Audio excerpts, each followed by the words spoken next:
બરાબર. હવે લાસ્ટ જોઈએ તો આપણે વાત કરેલી ભ્રૂણકોષનું નિર્માણ કેવી રીતે થાય છે એના માટે વાત કરીએ. એ ભ્રૂણકોષના નિર્માણની પ્રક્રિયાના પછી આપણે આગળ વાત કરવાની છે ભ્રૂણના નિર્માણની પ્રક્રિયા. એમ્બ્રિયોજેનેસિસની પ્રોસેસ કેવી રીતે થાય છે જોવાની છે. એ પહેલા થોડું રિકેપ લઈ લઈએ કે આગળ આપણે કઈ કઈ પ્રોસેસ જોઈશું. સૌથી પહેલા આપણે જોયું હતું પ્રી ફર્ટિલાઇઝેશન ઇવેન્ટ, પૂર્વ ફલન ઘટનાઓ, જેની અંદર આપણે જોયું હતું નરજન્યુ અને માદાજન્યુ, મેલ ગેમેટ્સ અને ફિમેલ ગેમેટ્સનું નિર્માણ થતું હતું.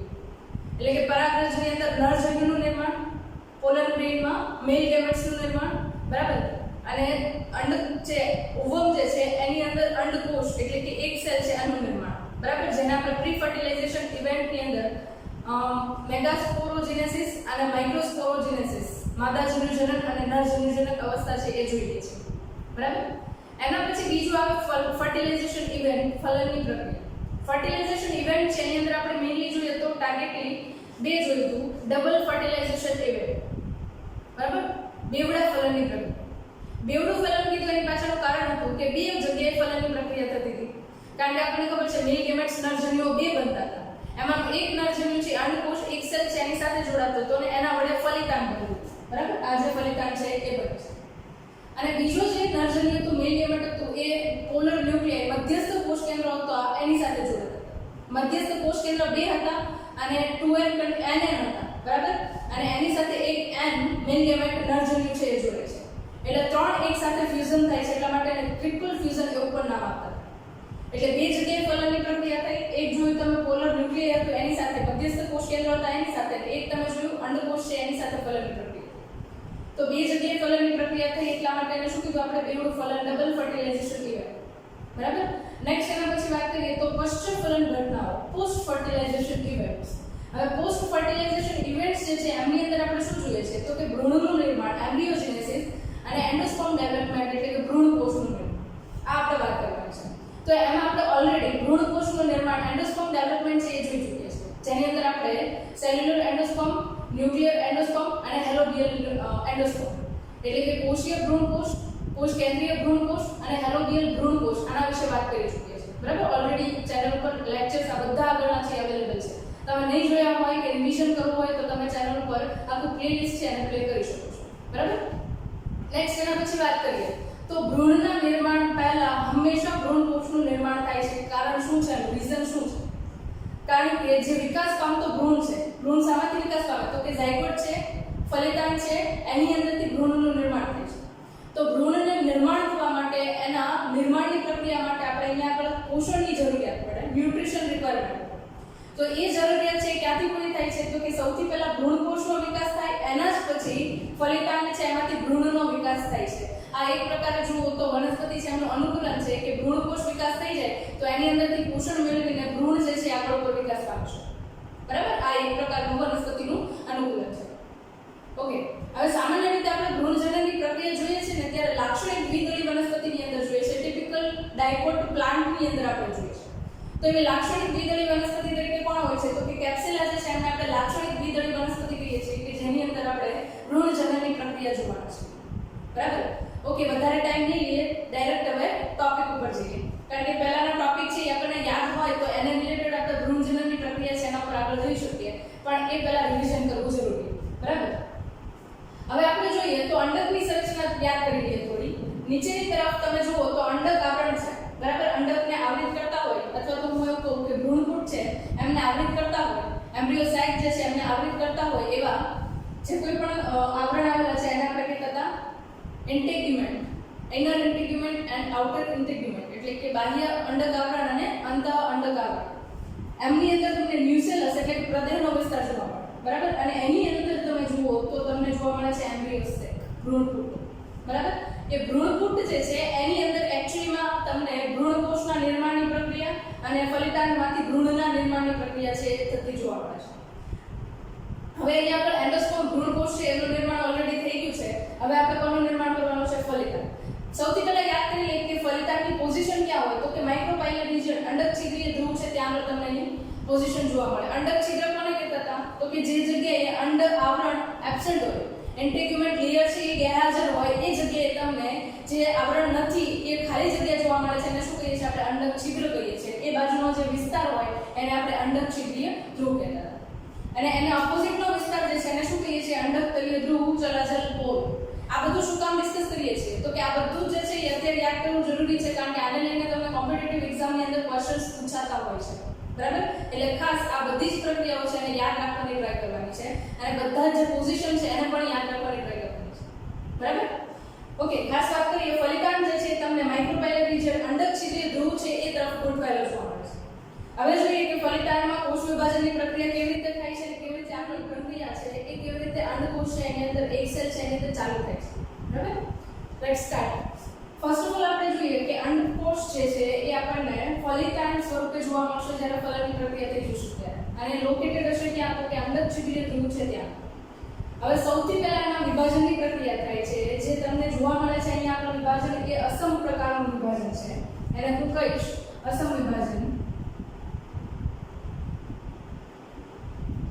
અસમ વિભાજન ત્યારે કહેવાય કે જ્યારે કોષનું વિભાજન થાય અને વિભાજન થઈને જે બે કોષો બને છે એ કોષો કેવા હોય? તો કે કદમાં સમાન હોતા નથી. તો એવા પ્રકારના કોષો નિર્માણ પામે વિભાજનના અંતે, ત્યારે હું એને કહીશ અસમ વિભાજન. બરાબર? તો અહીંયા આગળ અસમ વિભાજનને અંતે બે કોષો છે એ નિર્માણ પામે છે. એમાંનો નીચેની તરફનો કોષ જે છે એ તમને મોટો જોવા મળે છે, જેને આપણે કહીશું બેઝલ સેલ, અથવા તો એને કહેવાય છે તલસ્થ કોષ. જ્યારે ઉપરની તરફનો કોષ જે છે, બરાબર, એ સાઈઝની અંદર કેવો છે? નાનો છે, જેને આપણે કહીએ છીએ એપાઇકલ સેલ, અથવા તો એને કહેવાય છે અગ્રસ્થ કોષ. ઓકે, હવે અહીંયા આગળ જે વિભાજનની પ્રક્રિયા થાય છે એમાં પહેલી અવસ્થા છે એને આપણે નામ આપીએ છીએ ટુ સેલ સ્ટેજ, એટલે કે બે કોષો ધરાવતી અવસ્થા. બરાબર? દ્વિકોષીય અવસ્થા છે એવું એને નામ આપીએ છીએ. હવેની પ્રોસેસ જે છે એની અંદર તલસ્થ કોષ જે છે એનું અનુપ્રસ્થ વિભાજન થશે. બરાબર? જ્યારે અગ્રસ્થ કોષ જે છે એનું તમને વર્ટિકલ એટલે કે આયામ વિભાજન જોવા મળશે. અહીંયા આગળ આ જે છે એનું કેવું છે? હોરિઝોન્ટલ વિભાજન એટલે કે અનુપ્રસ્થ વિભાજન જોવા મળશે, અને અહીંયા આગળ વર્ટિકલ એટલે કે આયામ વિભાજન જોવા મળશે. એટલે ઓલમોસ્ટ તમારે યાદ રાખવાનું કે ફલિતાંડ બાદ દ્વિકોષીય અવસ્થા છે એની અંદર ઊંધા ટી શેપની અંદર વિભાજનની પ્રક્રિયા થાય છે. બાકી આપણને આઈડિયા હોય કે આડું એટલે અનુપ્રસ્થ કહેવાય અને ઊભું એટલે વર્ટિકલ એટલે કે આયામ કહેવાય. બરાબર?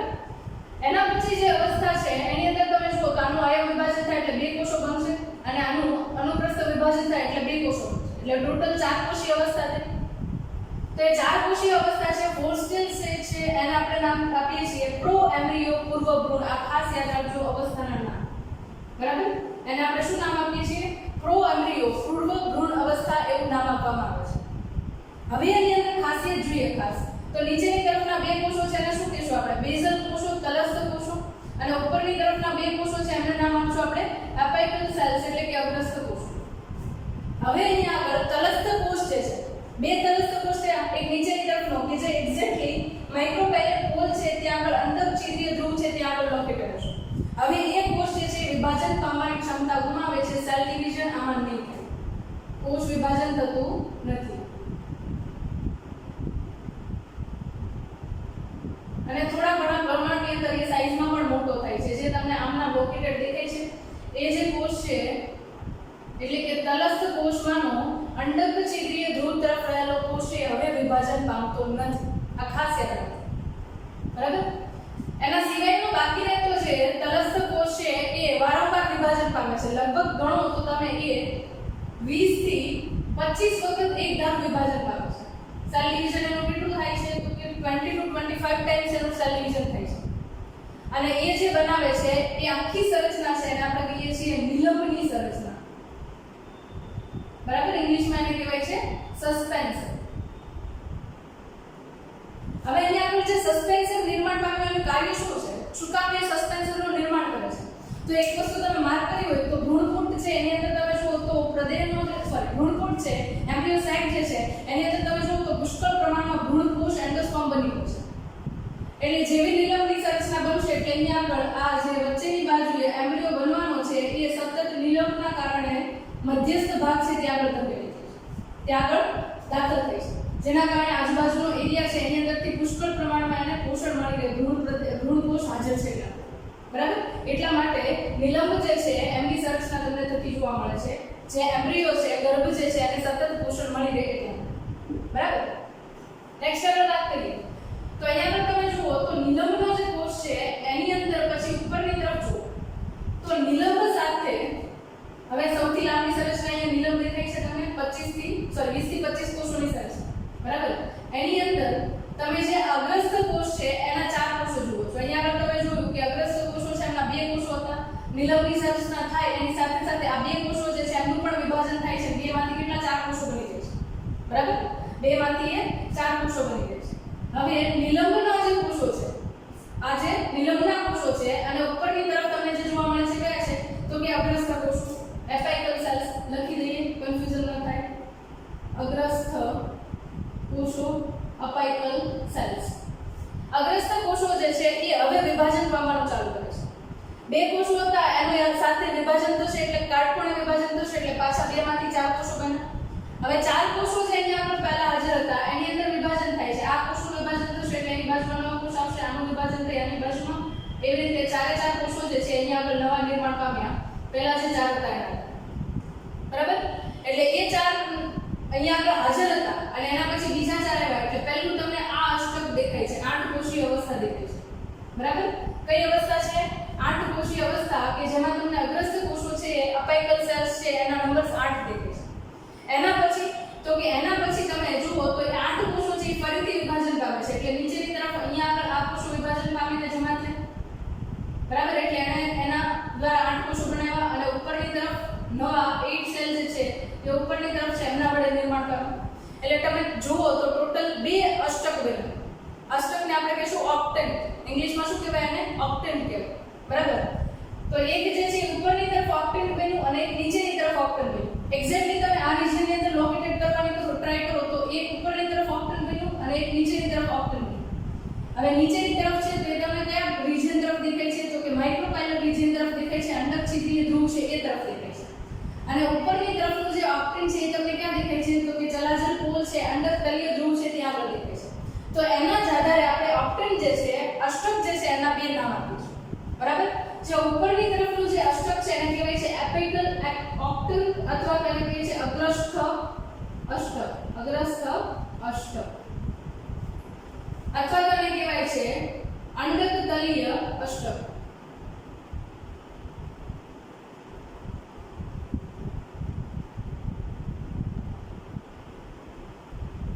બરાબર. ઇંગ્લિશમાં બંનેના નામ કીધું તમને, ચલાજલ ઓક્ટેન્ટ અથવા તો એને આપણે નામ આપીશું અપાઇકલ એક્ટેન્ટ, બરાબર. ચલાઇજલ એક્ટેન્ટ અથવા તો અપાઇકલ એક્ટેન્ટ એવા 2 નામ ઇંગ્લિશમાં કહીશું. એવી જ રીતે નીચેની તરફનું જે ઓક્ટેન્ટ છે અહીંયા આગળ તમને દેખાય છે, બરાબર. એને આપણે કહીશું માઇક્રોપાઇલર ઓક્ટેન્ટ અથવા તો એને કહીશું બેઝલ ઓક્ટેન્ટ, બરાબર. બેઝલ સેલ છે એના નામ પરથી આપણે એને બેઝલ ઓક્ટેન્ટ પણ કહી શકીએ છીએ. આ જે છે એ એમના મેઇન નામ છે. ગુજરાતીમાં એને કહીએ તો શું કહીશું એને આપણે તો કે અંડક છિદ્રીય અષ્ટક અથવા તો એને કહીશું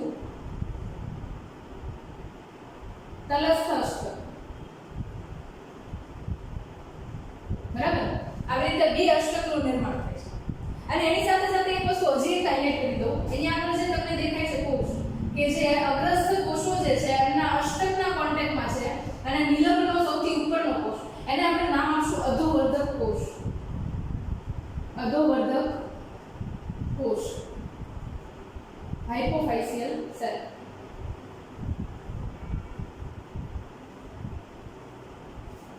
ઓકે, હવે અહીંયા આગળ તમે જુઓ તો આખા એરિયા જે છે ડિફરન્શિએટ થઈ વિભેદિત થાય છે, બરાબર. વિભાજન પામી ગયા એના પછી કોષો જે છે એ નિશ્ચિત કાર્યને લઈને વિભેદનની પ્રક્રિયામાંથી પસાર થાય છે. તો એવી જ રીતે અહીંયા આગળ તમે જે આ ભ્રૂણ જુઓ છો ને એની અંદર પણ તમને વિભેદનની પ્રક્રિયા જોવા મળે છે.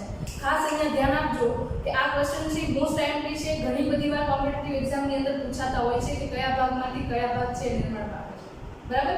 ખાસ એનસીઈઆરટી ની અંદર આ મેન્શન કરેલું નથી પણ તમે લોકો તો પણ આને ધ્યાનમાં રાખજો. અગ્રસ્થ અષ્ટક છે એટલે કે અપાઇકલ ઓક્ટેન્ટ હતું એની અંદરથી મેઇન 3 પાર્ટ જે ડેવલપ થશે. ખાસ સાંભળજો, નોટ ડાઉન કરતા હોય તો નોટ ડાઉન પણ સાથે સાથે કરતા જજો કારણ કે આ બધું જે બોર્ડ વર્ક થાય છે ને તમારે ફ્યુચરની નોટ્સ છે કે જેને તમે ખાલી રિફર કરશો ત્યાં બધા પોઈન્ટ છે યાદ રહી જશે, બરાબર? તો ખાસ તમે જ્યારે લર્ન કરતા હોય ત્યારે પેન નોટ સાથે લઈને બેસવાનું કે બધા ટોપિક છે એ આપણે નોટ ડાઉન કરીશું, બરાબર? તો અહીંયા તો 3 પાર્ટ છે મેઇન ડેવલપ થશે. પ્રરોહાગ્ર, બરાબર, શૂટ એપેક્સ અથવા તો પ્લુમ્યુલ, બરાબર, અથવા તો કહું અધરા નહીં સોરી ઉપરાક્ષ, બરાબર, એપિકોટાઇલ, અને એના સિવાય બીજપત્રો કોટાઇલોડોન્ટ્સ છે એ એની અંદરથી ડેવલપ થાય છે. ફરીથી એકવાર રિપીટ કરું છું, 3 ભાગ શેમાંથી નિર્માણ પામશે? અગ્રસ્ત અષ્ટક એટલે કે અપાઇકલ ઓક્ટેન છે એની અંદરથી 3 વસ્તુ નિર્માણ પામશે.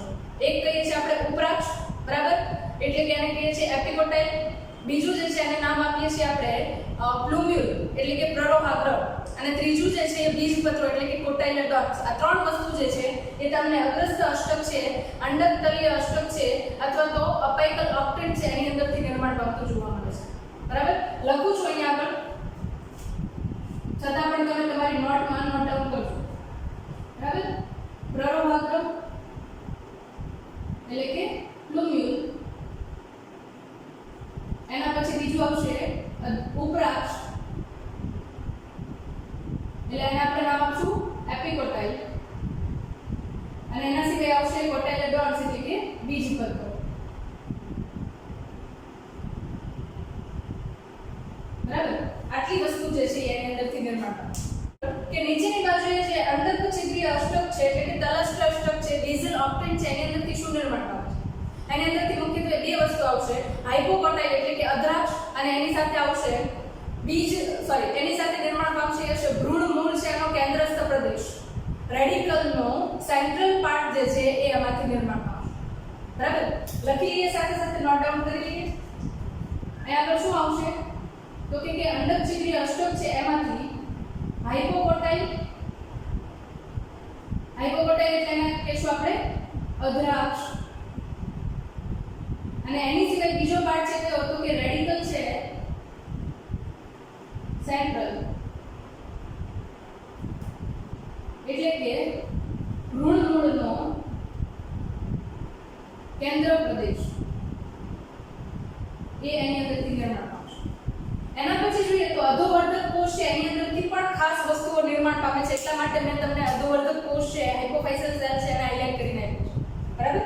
એની અંદરથી જોઈએ તો શું વસ્તુ નિર્માણ પામે છે તો કે બાકી રહેતી જે ભ્રૂણની સંરચનાઓ છે એ તમને અધોવર્ધક કોષ છે એમાંથી નિર્માણ પામતી જોવા મળશે.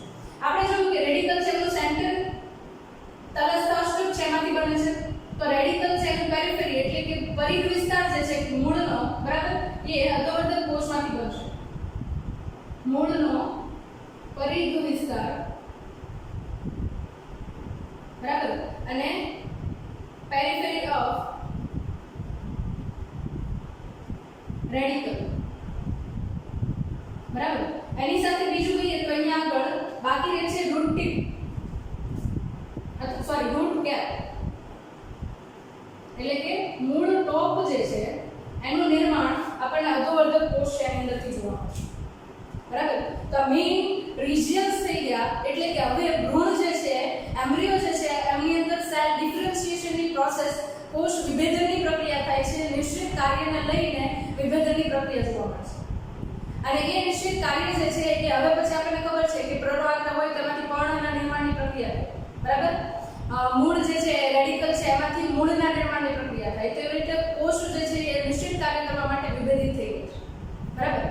હવે પછી જુઓ તો ઉપરની તરફ જે અગ્રસ્ત કોષોના અષ્ટક હતા, બરાબર, એ ધીરે ધીરે કરતા શું કરે છે તો કે વિભાજનની પ્રક્રિયા ચાલુ રાખે છે, અને એના અંતે ઘણા બધા કોષો મળે છે જે ગોળાકાર સ્વરૂપની અંદર હોય છે, ગ્લોબ્યુલર શેપમાં હોય છે, જેના કારણે જે આખો ભ્રૂણ છે એનું નામ આપીએ છીએ આપણે ગ્લોબ્યુલર એમ્બ્રિયો અથવા તો ગોળાકાર ભ્રૂણ એવું નામ આપ્યું છે, બરાબર? સાથે સાથે ધીરે ધીરે કરતા હવે વિકાસ પામે છે, વિભેદનની પ્રક્રિયામાંથી પસાર વધારે પ્રમાણમાં થાય છે, એટલા માટે અહીંયા આગળ એનો આકાર જે છે ધીરે ધીરે કરતા તમને હાર્ટ શેપ હૃદય આકાર જોવા મળે છે, જેના કારણે એ ભ્રૂણની એ અવસ્થાને આપણે નામ આપીએ છીએ હાર્ટ શેપ એમ્બ્રિયો, હૃદય આકાર ભ્રૂણ. અને અંતે તમે જુઓ તો એ ભ્રૂણ છે એમાંથી પ્રક્રિયા છે પૂર્ણ થાય છે, અને એ પ્રક્રિયા પૂર્ણ થઈને અહીંયા આગળ આપણને જે નિર્માણ પામતો ભ્રૂણ મળે છે કેવો હોય છે તો કે એને આપણે કહીએ છીએ પુખ્ત ભ્રૂણ, બરાબર? હવે ખાસ કરીને આપણે અહીંયા આગળ જે જોઈએ છે ડાયકોટ પ્લાન્ટ છે એમનો ભ્રૂણ જોઈએ છે, દ્વિદળી વનસ્પતિ છે એમનો ભ્રૂણ જોઈએ છે, એકદળી વનસ્પતિના ભ્રૂણ માટે મોનોકોટાઇલ છે એના માટે હું અલગથી લેક્ચર આપીશ, બરાબર? તો અહીંયા આપણે વાત કરી લઈએ કે પુખ્ત સૌથી પહેલા દ્વિદળી વનસ્પતિ શા માટે કહે છે? ડાયકોટ પ્લાન્ટ શા માટે કહે છે? એની અંદર બે કોટાઇલેડોન એટલે કે બે બીજપત્રો આવેલા છે એટલા માટે એને આપણે ડાયકોટ પ્લાન્ટ તરીકે ઓળખીએ છીએ. તો અહીંયા આગળ તમને જે આ બે પાર્ટ દેખાય છે એને હું શું કહીશ તો કે કોટાઇલેડોન્સ એટલે કે બીજપત્રો. બરાબર. એના સિવાય અહીંયા ઉપરની તરફ તમને જે ભાગ દેખાય છે એને આપણે કહીશું પ્રરોહાગ્ર. એને શું ટેપેક્સ પણ કહી શકીએ અથવા તો એને કહીશું આપણે પ્લુમ્યુલ.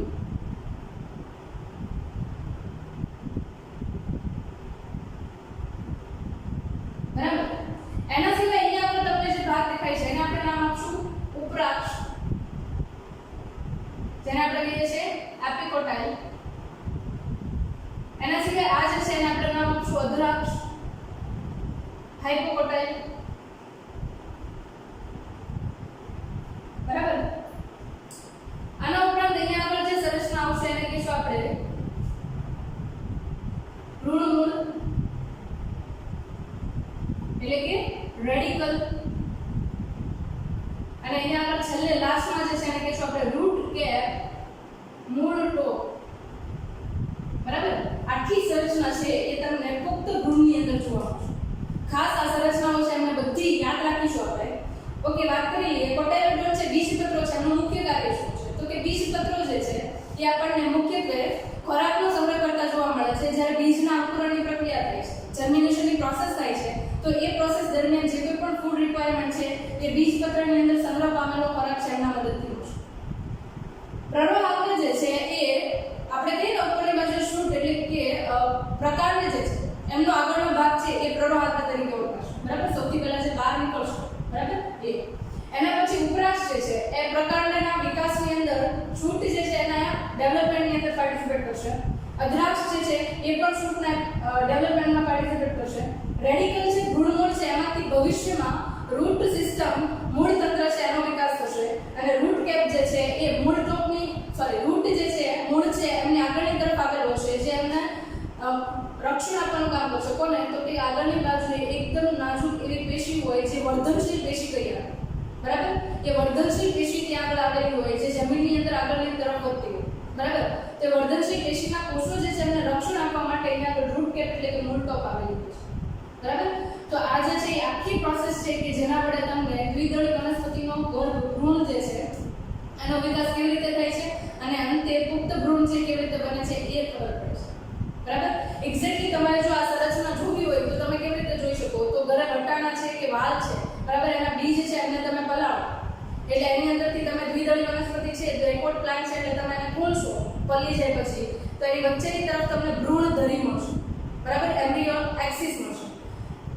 એ એમ્બ્રિયો એક્સિસ જે છે ભ્રૂણ ધરી જે છે એની અંદર તમે એરિયાને લોકેટ કરો બિલોરી કાચની મદદથી, મેગ્નિફાઇંગ લેન્સ છે એની મદદથી જુઓ તમે તો એમાં તમને એ અલગ અલગ રિજિયન છે બધા દેખાશે અને એના આધારે તમે નક્કી કરી શકો કે આ જે છે એ ભ્રૂણ છે.